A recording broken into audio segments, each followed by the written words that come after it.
अगर आपको हिंदी पोइट्री सुनना पसंद है तो सब्सक्राइब कीजिए एटी के ठहाके चैनल को और साथ ही बेल आइकन भी दबाइए ताकि आपको मिल सके हमारी वीडियो का नोटिफिकेशन सबसे। नमस्कार दोस्तों, स्वागत है आपका आपके ही अपने YouTube चैनल पर जिसका नाम है एटी के ठहाके। दोस्तों, आप सब लोग जानते ही हैं कि कोरोना काल चल रहा है और त्योहारों का भी सीज़न आ गया है।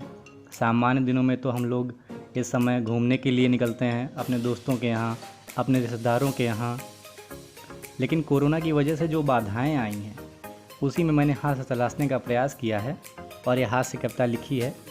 आइए सुनते हैं।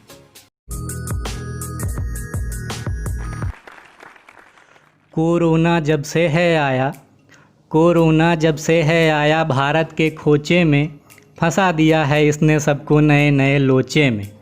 भारत का तो बड़ा नाम था पूरे विश्व जगत में, भारत का तो बड़ा नाम था पूरे विश्व जगत में। कमी न छोड़े हम अतिथि की कोई आओ भगत में।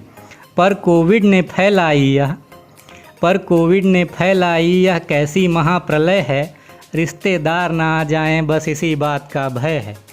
अभी हाल में मैं निकला था, नहीं था अपने घर में, जहाँ मेरे कुछ मुख्य स्वजन हैं, गया था उसी शहर में। वहाँ मेरी एक बड़ी बहन है, मेरा वहीं ठिकाना था और जो मेरे अन्य स्वजन हैं उनके घर भी जाना था। दीदी के जब घर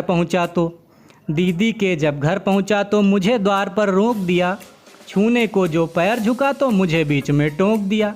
बोली कपड़े यहीं उतारो, बैग यहीं पर फेंको तुम, फिर घर के अंदर आओ और पीठ कहीं पर टेको तुम। मास्क बचा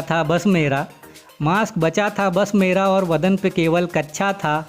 क्यों घर से निकला मैं आखिर अपने घर में अच्छा था।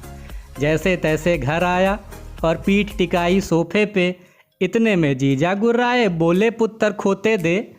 मुझे खदेड़ा सोफे से और जूता बाहर फेंक दिया। गमछा मेरे मुंह पर फेंका, मुझे नहाने भेज दिया। नहा के फिर बाहर आया मैं, गमछे में ही शाम कटी। बाहर जाकर देखा तो फिर मेरी रह गई आँख फटी। अंधेरा होने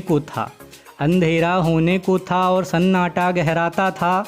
कोई मेरा बैग सब लेकर भागा जाता था। एक हाथ से गमछा पकड़े उसके पीछे भागा मैं, और कोई ना होता अगर तो उसको पकड़ न पाता मैं। लगे पीटने उसको सारे, उसमें मेरी शर्ट फटी। जूता केवल एक मिला और तब जाकर वह भीड़ हटी। बैग जब मिला तो भैया मैं भी घर की ओर बढ़ा। दो कुत्ते भी वहीं खड़े थे, देख मच गया शोर बड़ा। एक तो मुझ पे लगा भौंकने, दूजे ने दौड़ाया था। बड़ी मशक्क़त से फिर तो मैं घर अपने घुस पाया था। गमछे में मेरी या निकली जाने कैसी है झांकी। पता नहीं अब कोरोना में और क्या होना है बाकी। धन्यवाद दोस्तों। अगर आपको कविता अच्छी लगी हो तो लाइक करिए, चैनल को सब्सक्राइब करिए ताकि मैं और भी अच्छे वीडियो आप तक पहुंचाता रहूं। फिर मिलता हूं आपसे एक नई वीडियो के साथ, तब तक के लिए नमस्कार।